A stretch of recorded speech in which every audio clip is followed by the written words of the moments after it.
Hi, my name is Jonathan Drupieski, and I am the mayor of Flat Rock, Michigan. I am on my second term as mayor of this city, and my second term is about to expire soon. As many of you know, our police force is not the best it could be. Our contract with the police department is not settled yet, causing us not to hire in any officers, and we currently do not have a chief of police.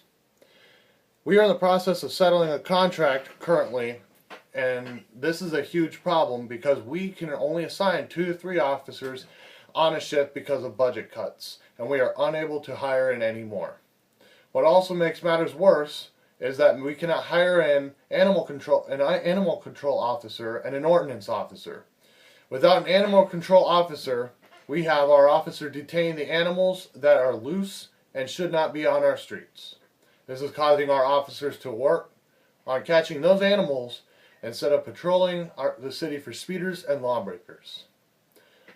Without an ordinance officer on our team, we have many things that go overlooked by officers that know the law better than our own ordinances. This is a problem as well because our officers may or may not know our laws for our city only, such as how tall someone's grass can be or what can be put to the curb when trash day comes.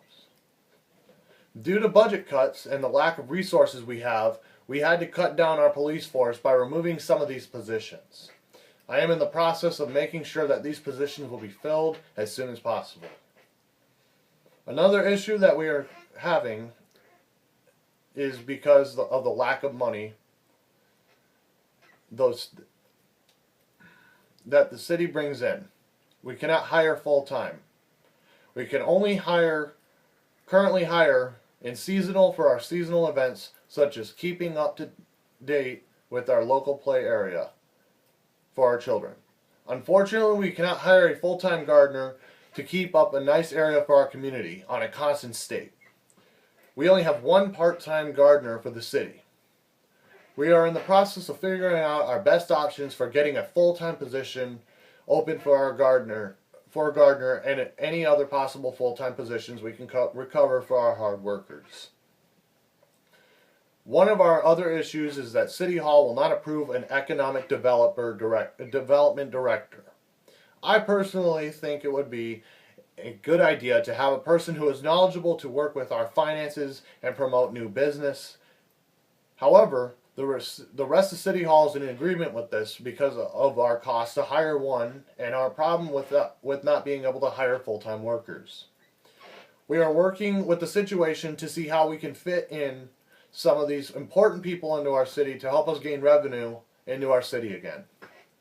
In other news, last month, Councilman Gary Borden has passed away. In memory and celebration of his life, we have decided to plant a tree in our local park for all of his hard work towards building our city.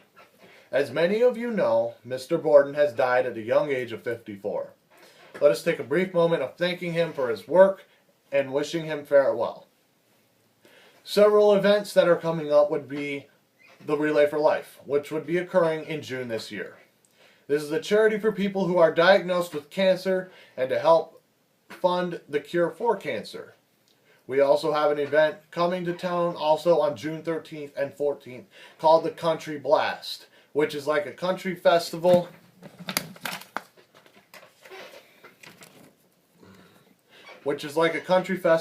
And this is free to the public.